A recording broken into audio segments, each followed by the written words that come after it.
Bienvenidos a Huertinga. En este video vamos a hablar de la Echeveria agavoides Romeo Rubin, que es un cultivar y más específicamente una mutación obtenida en Alemania de la Echeveria agavoides Romeo, que es la que estamos viendo detrás, la cual a su vez es un cultivar y más específicamente también una mutación obtenida de la Echeveria agavoides, que es una especie oriunda de México, de la cual derivan todas las Echeverias agavoides que existen. Y en este video vamos a hablar de las dos a la vez, ya que todo lo que tiene que ver con sus características y cuidados son prácticamente los mismos, siendo la principal diferencia que la Echeveria agavoides Romeo Rubin presenta una tonalidad rojo rubí, que justamente le da su nombre de rubín, que en alemán significa rubí, que sería un rojo púrpura intenso. Mientras que la Echeveria agavoides Romeo, de la cual deriva,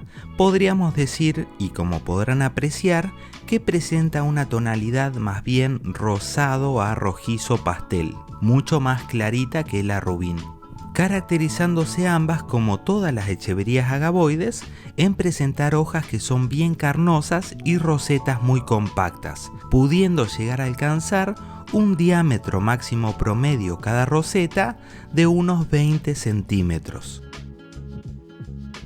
Por otra parte, su época de floración puede ser tanto en primavera o verano, presentando estas flores que son acampanadas con tonalidades rosadas y amarillas. Y aclaro que si ven como un polvito blanco sobre las hojas, es porque hace un tiempo le aplicamos tierra diatomea, ya que ambas son suculentas muy propensas a la plaga de la cochinilla. Y con tierra diatomea, que es un insecticida 100% orgánico y que tenemos un video en el canal explicando cómo se utiliza, se logra erradicar muy rápidamente esa plaga. Y en cuanto a su velocidad de crecimiento y en nuestra experiencia, en ambos casos son suculentas de crecimiento bastante lento, por lo cual hay que tenerle mucha paciencia y, como siempre recomendamos, ustedes preocúpense que la suculenta esté sana y fuerte, que luego cuando menos lo esperen va a crecer un montón. Y para que se den una idea de esa velocidad de crecimiento, vamos a mostrar un fragmento del video que hicimos hace 7 meses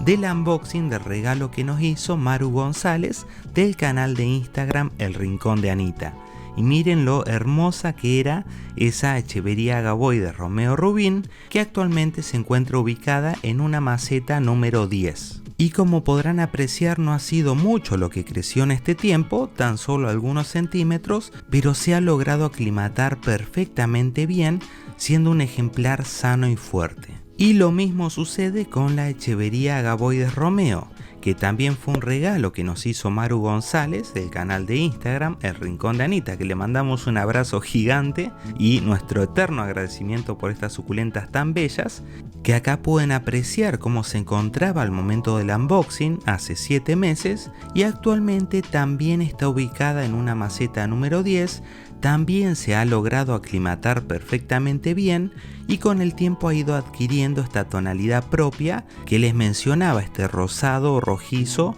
más color pastel, que cuando se la compara con la Echeveria agavoides Romeo Rubin pueden apreciar, viendo las dos juntas, que es una tonalidad más suave, más clarita, mientras que la rubín es un rojo que es más intenso. Y es muy importante en ambas tener en cuenta que requieren un sustrato adecuado para suculentas, pero con la particularidad de que casi no requieren que se le aplique ningún tipo de fertilizante, ya que son muy propensas y le pueden terminar provocando un daño a esta suculenta por exceso de la aplicación de fertilizantes. Y es por eso que el sustrato que preparamos nosotros, que está explicado en un video, que pueden poner en el buscador de YouTube sustrato Huertinga y les va a aparecer, la única modificación que le hacemos es que no le ponemos el fertilizante que solemos emplear, que es harina de hueso y es 100% orgánica. Pero como es tan propensa esta suculenta, directamente no se lo aplicamos. Y no hay que confundir lo que es fertilizantes con nutrientes, ya que los nutrientes sí los va a recibir de los otros componentes del sustrato, como el humus de lombriz. Y ahora me gustaría compartir con ustedes nuestras sugerencias de cuidados en climas templados que son aplicables a ambas por igual. En cuanto al riego, hay que tener principalmente en cuenta que son suculentas muy susceptibles a la pudrición de sus raíces por exceso de riego o humedad. Y también tener en cuenta que es importante regarla al ras de la maceta para que no le quede agua entre las hojas. O si llueve, retirar esa agua después de la lluvia para evitar pudrición o formación de hongos. Y respecto a cuándo regar, tienen dos opciones. Una, que quizás es la más sencilla, es únicamente darle un riego en profundidad cuando vean que las hojitas comienzan a arrugarse. Y por más que pasen 7, 15 o 30 días, ya que créanme que son suculentas que requieren muy poco riego, principalmente por lo carnosa que son las hojas y la gran cantidad de reserva en agua que tienen en las mismas. Y la otra opción, que es la que aplico yo, es utilizar ciclos de riego largos, que pueden ir de 7 a 15 días como regla y en inviernos muy fríos cada 15 o 30 días. Pero si veo que al momento de regar las hojas están perfectas sin ninguna arruguita, ahí sí postergo el riego. Ahora, respecto a la iluminación, es una suculenta que le gusta el sol directo pero suave. No hay que confundir la tonalidad tan intensa que tiene con una supuesta necesidad de sol muy fuerte. Al contrario, el sol muy fuerte va a quemarla rápidamente, el primer indicador va a ser la punta de las hojas quemadas y la va a estresar muchísimo. Por eso nosotros sugerimos tenerla en climas templados con exposición solar directa de toda la mañana o de toda la tardecita, pero evitando siempre el sol del mediodía, que es muy fuerte y muy cargado de rayos UV. Y hay que tener en cuenta que es una suculenta que además va a sufrir mucho los veranos muy calurosos, no le gusta, y en esos casos quizás es preferible darle menos sol directo, solo algunas horas de la mañana y el resto del día semisombra, y ubicada siempre en un lugar que tenga muy buena aireación. Y por otra parte se van a dar cuenta si les falta más sol directo cuando empieza a perder esa tonalidad rojiza y adquirir una más verde, o abrirse mucho las rosetas, o llegar al extremo de teolarse y empezar a deformarse la roseta. En esos casos son claros indicadores de la necesidad de la suculenta de recibir más sol directo, o sea, hay que reubicarla. Pero por otra parte es una suculenta que tiene una muy buena resistencia a tolerar heladas leves y yo no tomaría ningún recaudo con ella, salvo que las temperaturas estén por debajo de los 0 grados centígrados en forma continua. Ahí recién las resguardaría.